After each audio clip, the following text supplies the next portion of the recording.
جو چہرہ اپنا جھکا دے، جو سرنڈر کرے، اس کے لیے اجر ہے۔ تو بات یہ کہ اللہ تعالیٰ ہم سے کوشش مانگتا ہے، کہتا ہے وہ پرفیکشن نہیں مانگتا. You don't have to be a perfect human being to become good Muslim. آپ کو پرفیکٹ ہونا ضروری نہیں ہے. تو اللہ تعالیٰ خوف اور حزن کے بچنے کے لیے ایک ہی شرط رکھ رہا ہے کہ تم بس کوشش کرتی رہو، جو تمہاری کیپیسٹی ہے اس میں لگے رہو. اب اس کوشش میں اللہ کی ہاں ظاہر ہے تعداد اور گھنٹے اور وہ نہیں دیکھے جاتے. تو ہم میں سے جس کی جتنی کیپیسٹی ہے وہ لگا ہے، اپنے اپنے لیول پہ لگا رہے. تو اللہ تعالیٰ کہہ رہا ہے کہ پھر تمہارا اجر ہے، اور پھر اس کے لیے خوف اور غم کا موقع نہیں ہے. ظاہر ہے جنت میں جانے کا جو آٹومیٹک رزلٹ ہے وہ خوف اور حزن سے نجات ہے. خوف اور حزن کیا ہے، اس حوالے سے ہم پچھلی ویڈیوز میں بات کر چکے ہیں. تو اگر آپ میں سے کوئی مزید جاننا چاہے تو آپ ہماری پچھلی جہاں یہ آیت آئی ہے اس آیت کو نکال کے اس سے ریلیٹڈ آپ ویڈیوز دیکھ سکتے ہیں. ایک اور پوائنٹ اس سے پہلے کہ ہم اگلی آیت پہ جائیں، ایک اور پوائنٹ سمجھنے کا ہے کہ شروع میں یہودی عیسائی بحثیت مجموعی بات ہوئی، پھر انڈیویجول کا صیغہ آیا، بلا من اسلم، فرد واحد سنگل یہاں پہ ٹرم استعمال ہوئی ہے. لیکن جہاں پہ آیت ختم ہوئی ہے وہاں پہ علیہم ولاہم کا صیغہ آیا.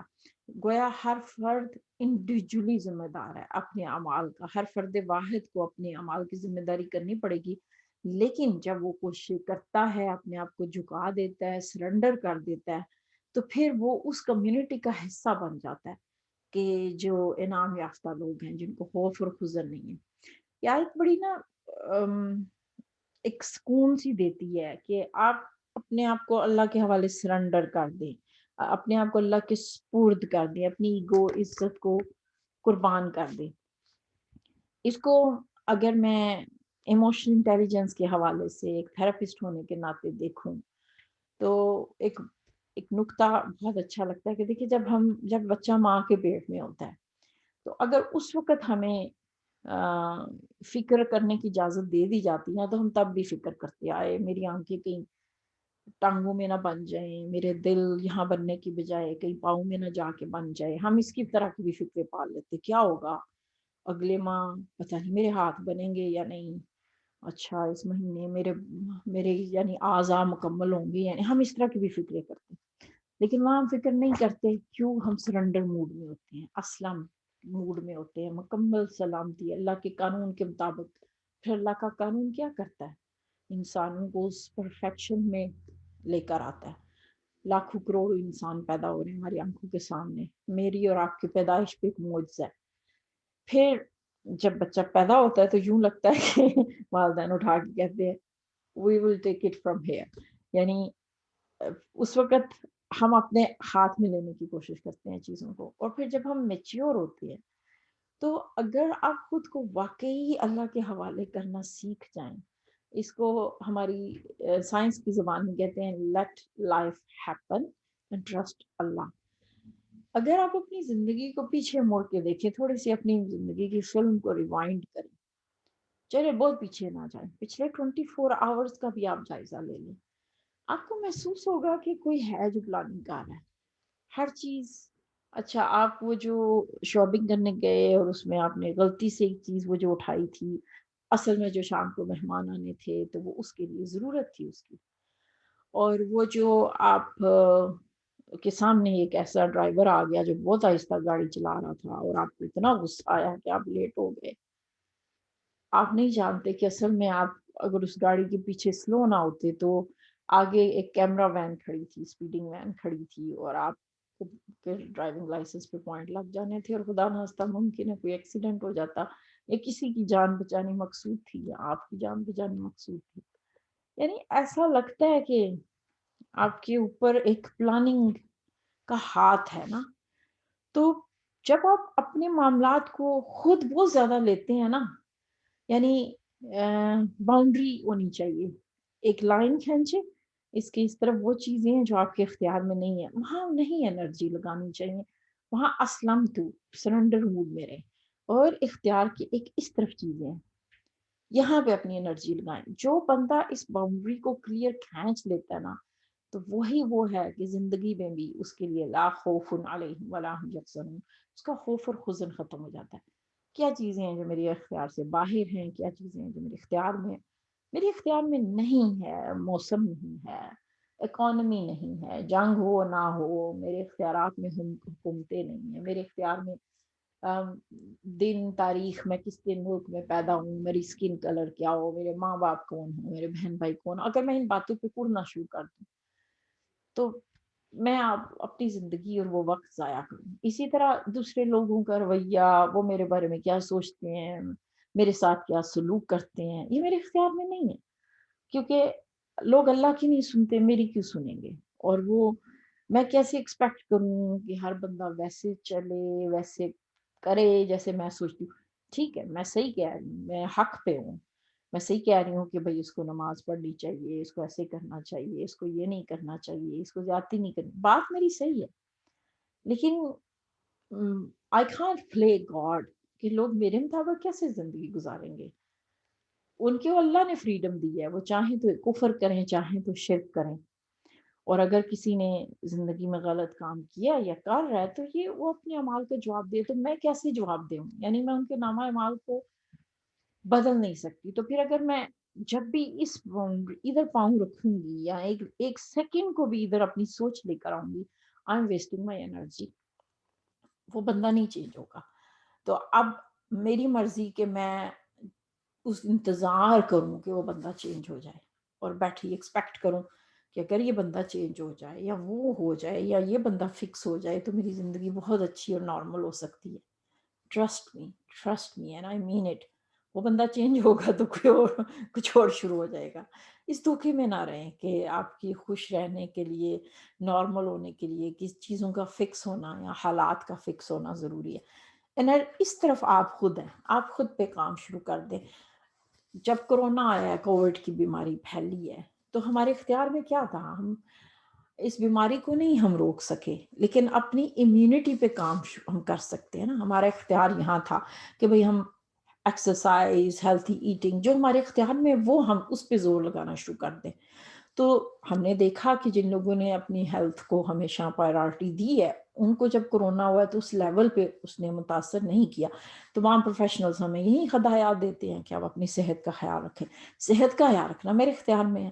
تو اب میں اگر انرجی اس پہ لگانا شروع کر دوں کہ نہیں کووڈ آ گیا ہے اور اس میں ہی کرتی رہوں، پھر سٹریس ہو سکتا ہے مجھے اور بھی زیادہ بیمار کر دے. تو اگر آپ اس دائرے میں رہیں کہ بھئی میں اپنے اعمال کی جواب دہ ہوں، میرا رویہ کیسے ہو، میرے ہاتھ اور زبان سے کسی کو شر نہ پہنچے. ہاں، لوگوں کے رویہ آپ کو ہرٹ کرتے ہیں، میں یہ کہنے کی کوشش نہیں کر رہی کہ کوئی تھپڑ مارے تو آپ کہے آج سو بسم اللہ، نہیں، آئی ڈونٹ مین دیٹ. میں یہ کہنا چاہ رہی ہوں کہ آپ کو یہ دیکھنا ہے کہ ہر انسان کو اس کی چوائسیز غلطیوں سمیت ایکسیپٹ کر لیں. ٹھیک ہے، they have a right to live their life. خود پہ کام کریں کہ آپ کو جو چیز بودر کر رہی ہے کیوں کر رہی ہے، آپ کے اندر کہاں لیکنگ ہے، اور خود اپنی امیونٹی ڈیولپ کریں. جہاں آپ ہرٹ ہو رہے ہیں، آپ ایک جملہ میں ہمیشہ کہتی ہوتی ہوں، یہ کہنے کی بجائے کہ وہ مجھے ہرٹ کرتا ہے، آپ یہ ہمیشہ کہا کریں میں ہرٹ ہوتی ہوں جب یہ ایسے کام ہو. تو جب آپ کہتی ہیں وہ مجھے ہرٹ کرتا ہے تو اٹ مینس کہ آپ اس کو ریموٹ دے رہی ہیں، آپ اس کو اتھارٹی اس کو دے رہے ہیں نا، اختیار. جب آپ کہتے ہیں نہیں میں ہرٹ ہوتی ہوں، it means you are taking responsibility of your choices. اور یہاں آیت یہی کہہ رہی ہے کہ تمہیں اپنا کام کرنا ہے. Taking responsibility of your choices. You are today as a result of your choices, not because of that person this person. تو اپنی چوائسیز کی رسپانسبلٹی جب آپ لینا شروع کرتے ہیں تو اللہ تعالیٰ آپ کے لیے راستے کھولتا ہے. ایسے لوگ آپ کی زندگی میں آنا شروع ہو جاتے ہیں کہ جہاں سے آپ مزید اوپر اٹھتے ہیں. تو اپنی انرجی کو اس اڑنے میں، اس بلا وجہ کی اس میں لگانے کی بجائے آپ اسلمہ، پوائنٹ تھا surrender mode, let life happen. تو جب آپ سرنڈر موڈ میں آتے ہیں، معاملات کو اللہ پہ چھوڑتے ہیں. اللہ کے چھوڑنے کا مطلب یہ تھوڑی ہے کہ میں آپ کہوں کہ میں نے ایکشن نہیں لینا. صحیح جگہوں پہ ایکشن لینا، صرف اپنی ذات پہ انویسٹ کریں، اپنے اوپر کورسز کریں، نئی نئی کتابیں پڑھیں، بہت زیادہ خود پہ کام کریں. اور ایک دفعہ دو دفعہ نہیں، ساری زندگی. الذین هم للزکاۃ فاعلون، وہ لوگ جو ساری زندگی خود اپنی پیوریفیکیشن میں لگے رہتے ہیں. پیوریفیکیشن کی بات ہو رہی ہے تو اگلی آیت ہم نے دیکھی کہ یہودی کہتے ہیں کہ عیسائی لیست النصارى علی شیء، کہ ان کے یہودی کسی بنیاد پہ نہیں ہے، عیسائی کسی بنیاد پہ نہیں ہے، اور یہودی کہتے ہیں، عیسائی کہتے ہیں یہودی کسی بھی بنیاد پہ نہیں. جب یہ آیت چھوٹے ہوتے پڑھتی تھی نا تو ہمارے بچپن کا وہ زمانہ تھا کہ جب فرقہ پرستی کافی عروج پہ تھی کچھ، اسپیشلی ان علاقوں میں جہاں جہالت تھی. تو میں یہ اکثر یاد ہے مجھے کہ جب میں نے یہ آیت پڑھی تو میں اپنی فرینڈ سے کہتی ہوتی تھی وہابی کہتے ہیں کہ سنی کچھ نہیں ہے، سنی کہتے ہیں وہابی کچھ نہیں ہے، شیعہ کہتے ہیں سنی کچھ نہیں سنی. تو میں اس آیت کو نا اس طرح ریلیٹ کیا کرتی تھی. اب ظاہر ہے ہمارے ہاں یہ رویہ ہے کہ قرآن کو یوز کیا جاتا ہے کہ دیکھیں بھائی ہمارا مسلک سچا ہے اور فلانا جو ہے وہ غلط ہے، اس کے لیے قرآن یوز کیا جاتا ہے. تو یہ رویہ آج بھی ہے. جیسے میں نے کہا نا کہ اگر قرآن بار بار پوائنٹ آؤٹ کر رہا ہے کہ یہ رویے ان کے غلط تھے، ان کی اصلاح کی جا رہی ہے، تو ہم یہ کہہ کے آگے نہیں جا سکتے کہ ہماری بات تھوڑی ہو رہی ہے، یہ تو ہسٹری کی بات ہو رہی ہے. اب ان دونوں کی بحث ہوتی تھی تو اس میں وہ کہتے تھے کہ بھئی یہ لوگ کسی بنیاد پہ نہیں ہیں، یعنی صرف یہودی جائیں گے جنت میں اور عیسائی تو کچھ ہے ہی نہیں. عیسائی بھی یہ کہہ رہے ہیں وَهُمْ يَتْلُونَ الْكِتَابَ، دونوں کے پاس کتاب موجود تھی، دونوں کے پاس شریعت موجود تھی، لیکن گڑبڑ ہی ہوئی کہ انہوں نے کتاب اور شریعت کو سمجھے بغیر فتوے لگانے شروع کر دیے. اب عیسائیوں میں جو عقیدہ ہے وہ ہم جانتے ہیں کہ وہ ان کا یہ ماننا ہے کہ پیوریفیکیشن کے لیے، ایک انسان کی بخشش کے لیے حضرت عیسیٰ کو مان لینا کافی ہے، کیونکہ ان کے مطابق حضرت عیسیٰ نعوذ باللہ اللہ تعالیٰ کے بیٹے تھے اور انسانیت کو کے گناہ بخشنے کے لیے اللہ نے اپنے بیٹے کی قربانی دی.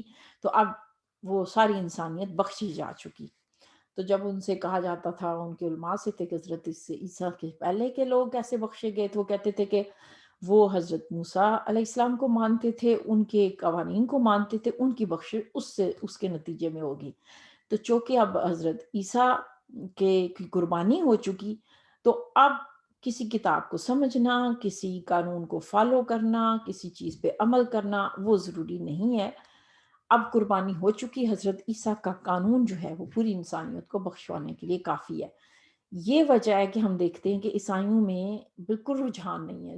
اس میں وہ یہ دیکھتے ہیں کہ بس آپ تھوڑے سے اسپرچل ہو جائیں، ٹھیک ہے، وہ زیادہ سے زیادہ اسپرچوالٹی کی طرف چلے جاتے ہیں اور کہتے ہیں کہ یعنی اس اسپرچوالٹی میں بھی ان کے ہاں کوئی ریچولز نہیں ہیں، کوئی عبادات نہیں ہے، کیونکہ اس کو ضروری نہیں سمجھتے. ایون ہم دیکھتے ہیں کہ یہ عیسائیت ایک واحد مذہب ہے کہ جس کی عبادت گاہیں بک رہی ہیں، یعنی باقی کسی مذہب میں یہ نہیں دکھتا. ان کی ہمارے علاقے میں جتنے بھی چرچز تھے بند ہو کے وہ شراب خانوں میں بدل گئے، یا ان کی عبادت خانے ہاں صرف فار سیل لکھا ہوا نظر آتا ہے. تو ان کے ہاں یہ کانسیپٹ ہے کہ عبادات ضروری نہیں ہے، آپ بس اچھے ہیں، جنرلی ایک اچھے انسان ہیں تو یہ آپ کے لیے کافی ہے.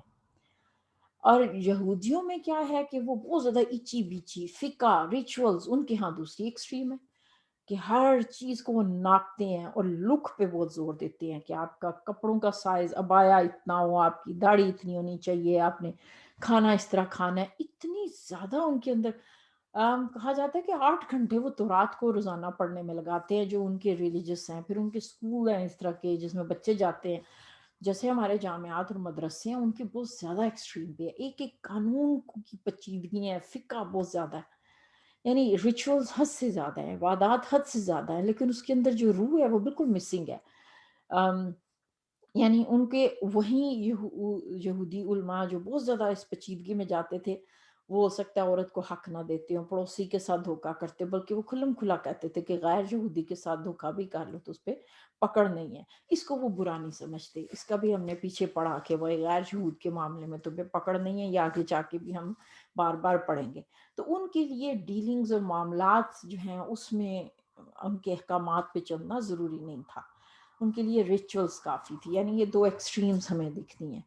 اب اللہ تعالیٰ دونوں پہ تبصرہ کر رہا ہے کہ دیکھو کہ اس سے پہلے بھی جنہوں نے یہ کہا، یعنی جو کچھ بھی کذالک قال الذین لا یعلمون، یعنی جو لوگ جانتے ہی نہیں ہیں، یعنی جیسے مشرکین مکہ تھے، تو پھر فرق تو نہ ہوا نا کہ یہ لوگ کتاب پڑھ رہے ہیں اور پھر ان کے یہ نظریات ہیں، اور وہ جو کچھ نہیں جانتے، تو پھر فرق تو نہ ہوا کہ جو اس طرح کی خواہشات کے معاملے میں. اچھا یہ ساری بات کر کے کہ وہ اتنے ایکسٹریم پہ ہیں کہ کس ایکسٹریم پہ ہیں، تو مسلمان تو یہ سوچے تھے کہ بھئی مشرکین مکہ تو جانتے نہیں، یہ لوگ جانتے ہیں تو یہ تو ایمان لائیں گے، اور ہم حضرت عیسیٰ حضرت موسیٰ علیہ السلام کو مان رہے ہیں تو ہمارے اور ان کے درمیان کامن گراؤنڈ ہے، یہ تو ضرور ایمان لائیں گے، لیکن کہا جا رہا ہے کہ نہیں، یہ نہیں ایمان لائیں گے، یا معاملہ بہت خراب ہے. واللہ یحکم بینہم یوم القیامۃ فیما کانوا فیہ یختلفون، ان کا معاملہ اللہ پہ چھوڑ دو، ان کا اختلاف اللہ روز قیامت ہی حل کرے گا. I want you to pause here. یہ بتا کے ہمیں کہ یہ ان کا مسلک، یہ فرقہ ساری بتا کے کہ یہ غلط کار ہیں. اب اللہ تعالیٰ مسلمانوں کو یہ کہہ رہا ہے کہ تمہاری اسٹریٹجی کیا ہو، کہ جب تم دیکھ رہے ہو کہ وہ یہ کر رہے ہیں تو تم نے کیا کرنا ہے. ان سے جا کے بحث نہیں کرنی، ان کے ساتھ فتوے نہیں لگانے، ان کو مشرک بدعت یہ لفظ نہیں یوز کرنے. اگر تم ایسے کرو گے تو وہ اور زیادہ ڈیفینسو موڈ میں چلے جائیں گے، اپنے آپ کو سچا ثابت کریں گے، پھر ان کے علماء اور زیادہ ایگریسو ہو جائیں گے. ایسے نہ کرو، تم ان کا معاملہ اللہ پہ چھوڑ دو. یہاں سے کیا پوائنٹ سمجھ آتی ہے ہمیں، کہ فرض کیجئے کہ ہم جیسے ہم بات کر رہے ہیں کہ ہمارے یہاں بحثیں ہوتی ہیں، اور ہم میں سے ہر کسی کا یہ دل دکھتا ہے یہ بات کرتے ہوئے، ہم میں سے کوئی کسی کو نہیں اچھا لگتا، جو ایک عام جنرل مسلمان ہے اس کا نہیں دل ہوتا کہ وہ اختلافات میں پڑے اور کسی مسلک کو برا کہے. لیکن فرض کیجئے کہ آپ کے سامنے پروف ہو جاتا ہے کہ آپ ہی کی فیملی میں کوئی بندہ ہے جو آپ کی نظر میں غلط طریقے پہ چل رہا ہے، اس کا مسلک، عقیدہ، نظریہ صحیح نہیں ہے. تو یہاں قرآن ہمیں کیا پوائنٹ دے رہا ہے کہ جب پتہ بھی چل دے کہ سو کالڈ آپ کی نظر میں وہ شرک ہے یا بدعت ہے یا اتنے اسٹرانگ لفظ جو بھی آپ کہنا چاہیں، تو آپ کا کام یہ نہیں ہے کہ آپ اٹھ کے فتوے دیں اور اس سے بحث شروع کر دیں. قرآن کہہ رہا ہے کہ آپ ان کا معاملہ اللہ پہ چھوڑ دیں. کیوں؟ کیونکہ ایک بندہ جو غلط بھی طریقے سے چل رہا ہے نا اسلام پہ، تو اس کی بنیاد میں وہ نیت صحیح ہے. وہ کس لیے کر رہا ہے؟ اس لیے تو نہیں کر رہا نا کہ بھئی وہ اللہ کو ناراض کرے. نیت اس کی نہیں ہوتی. آپ کسی سے بھی پوچھ لیں، اس کی نیت یہ نہیں ہے تاکہ میں آگ میں جاؤں، تاکہ میں اللہ کو غصہ دلاؤں. تو کیا ہوتا ہے کہ آپ ان کے اس تعلق کو بھی ختم کر سکتے ہیں. پھر ہمارے کرنے کا کام کیا ہو، جب ہم اپنے چاروں طرف اس طرح کی چیزیں دیکھیں یا نظریات دیکھیں جو ہمیں پتہ ہے کہ بھئی اسلام کے مطابق نہیں ہے، نہیں، پھر ہمیں ہمارا طریقہ یہ نہیں ہوگا کہ ہم اس کو پہ اٹیک کریں. پھر واحد طریقہ کیا ہوگا کہ بھئی یتلون الکتاب، کہ کتاب کو علم دے دیں ان کو. اور ظاہر ہے وہ جب اگر آپ فتوے لگائیں گے تو وہ دروازے تو بند ہو جائیں گے نا، پھر وہ تعلق کٹ جائے گا. تو ایسے میں وہ لنک رکھنا ہے، ہمیں اپنا جو کام ہے وہ کرتے رہنا ہے. تو باقی چیزیں اللہ پہ چھوڑ دینی چاہیے. اگین اس میں آپ انرجی صحیح جگہ پہ لگائیں گے. اب ان غلط رویوں کو غلط کہنے کی بجائے ہم صحیح رویوں کی بات کرتے چلے جائیں اور تعلق نہ کاٹیں کسی سے. یعنی ہمارے معاشرے میں یہ رویہ نہ آنے پائے کہ مطلب اگر ہم سب حجاب لیتے ہیں تو خبردار کوئی نان حجابی ہمارے درمیان نہ آنے پائے. نہیں، یہ رویہ نہ ہو. پھر نان حجابی کو کون بتائے گا کہ اللہ تعالیٰ کو کن باتوں سے خوش ہوتا ہے، کن سے ناراض ہوتا ہے. یعنی وہ لکیریں کھینچنا اور وہ دروازے بند کر دینا تو شارٹ کٹ ہے، یہ کون سی بڑی بات ہے. پھر تو نبی صلی اللہ علیہ وسلم مشرکین مکہ پہ دروازے بند کرتے اور غار حرا میں زندگی گزار دیتے. آپ کی سنت تو یہ نہیں ہے کہ مشرکین کو مشرک کہہ کے دور پھینک دینا. تو پھر کون کلمہ پڑھتا. تو لوگوں میں انگیج ہونا، ان کو اپنے سے جوڑنا اور صحیح رویوں کو بتاتے رہنا. پھر وہ ایک وقت آتا ہے خود ہی خود کو جھاڑنے لگ جاتے ہیں. ہمارے اس وقت ایسے بھی مسلمان موجود ہیں، مجھے یاد ہے کہ ویسے تو یہ ایک لطیفہ ہی ہے لیکن ایسے بھی مسلمان موجود ہیں کہ کوئی غالباً جہاز کے سفر کرتے ہوئے کسی عرب ملک میں وہ بندہ گیا، کوئی پاکستانی تھا، تو اس نے باتھ روم یوز کرنا تھا. تو باتھ روم کے اوپر عربی میں جیسے بیت الخلا لکھا ہوا تھا نا، لیکن سٹائل اردو کی بجائے عربی والا تھا. تو وہ بیچارہ وہ کھڑا رہا تو وہ باتھ روم نہ جا سکا. اس نے سوچا کہ نہیں، یہ باتھ روم نہیں ہے، یہ کوئی اور دروازہ ہوگا، باتھ روم کہیں اور ہوگا، کیونکہ اس پہ تو عربی لکھی ہوئی ہے. تو جہاں عربی لکھی ہو تو قرآن ہی ہوتا ہے. تو بیچارہ وہاں سے ویسے ہی چلا گیا. تو یہ کچھ مسلمانوں کا حال ہے نا، کہ ہمارے یہاں ان کا کنیکشن اسلام سے اتنا ہی ہے، اور کچھ مسلمان کے اسلام کو کوئی خطرہ نہیں ہے کہ ان کو اس کا علم ہے نہیں ہے، بس ایک کلمہ نے ان کو جوڑا ہوا ہے. تو ظاہر ہے ان تک جو علم پہنچتا ہے. اور الحمدللہ اس وقت میں سمجھتی ہوں کہ پاکستان کے علماء اس میں بہت زیادہ ایکٹیو دکھتے ہیں، کہ مطلب ریکارڈنگز کیا، کتابیں لکھنا، ڈکشنریز عربی گرامر کی سب سے زیادہ ہم دیکھتے ہیں کہ پاکستانیوں نے لکھی ہیں. اور کام بہت ہو رہا ہے، اور اللہ تعالیٰ ان علماء پہ اپنی رحمت کرے اور اسی میں ایک، اگر آپ میری اس ویڈیو ریکارڈنگ کو اس بڑے سیناریو سے کمپیئر کریں تو میں خود ریکارڈنگ کرتے ہوئے سوچ رہی ہوتی ہوں کہ مطلب میری کیا پوزیشن ہے نا اس پورے میں. لیکن جیسے میں ہر دفعہ دہراتی ہوں اور میرا دل کرتا ہے میں اس کو رپیٹ کروں، کیونکہ میں کبھی کبھار کانپ اٹھتی ہوں کہ میں کون ہوتی ہوں قرآن پہ بات کرنے والی. لیکن جو چیز مجھے پھر حوصلہ دیتی ہے وہ یہی آیات ہیں کہ قرآن یہ نہیں کہتا کہ یعنی صرف خاص علماء ہی مجھے چھو سکتے ہیں، میرے بارے میں بات کر سکتے ہیں. تو مجھے پورے قرآن سے ہو سکتا ہے ایک ہی بات سمجھ آئے، اور میں ایک اسٹوڈنٹ ہونے کے ناطے آپ سے شیئر کروں اور آپ مجھ سے کچھ شیئر کریں. میں چاہتی ہوں کہ میں وہ رویہ پروموٹ کروں کہ ایک عام ماں، بچوں والی، گھر والی، بیوی، وہ بھی اٹھ کے قرآن سیکھنے کا، اس کا بھی اتنا ہی حق ہے جتنا کسی عالم کا. اور جو سمجھ آئے، قرآن سیکھتے ہوئے کیا خطرے کی بات ہے. اور خدا نخواستہ اگر مجھے کوئی غلط بات سمجھ آئے گی تو اتنے اس وقت علماء موجود ہیں کہ میں ان سے رہنمائی لے سکتی ہوں. تو اس ڈر سے میں یہ قرآن ہی پڑھنا چھوڑ دوں کہ بھئی کہ میں کوئی کسی کو مس گائیڈ نہ کر دوں. تو لا علمی میں انسان زیادہ مس گائیڈ کر سکتا ہے، علم کے ساتھ نہیں. تو اللہ تعالیٰ اس قرآن کو ہماری آنکھوں کی ٹھنڈک، ہمارے دکھوں کا علاج، ہمارے سینے کی بہار بنا دے. انشاءاللہ پھر ملاقات ہوگی. اللہم اجعل القرآن ربیع قلبی و نور صدری و جلاء حزنی و ذہاب ہمی و غمی. السلام علیکم ورحمۃ اللہ.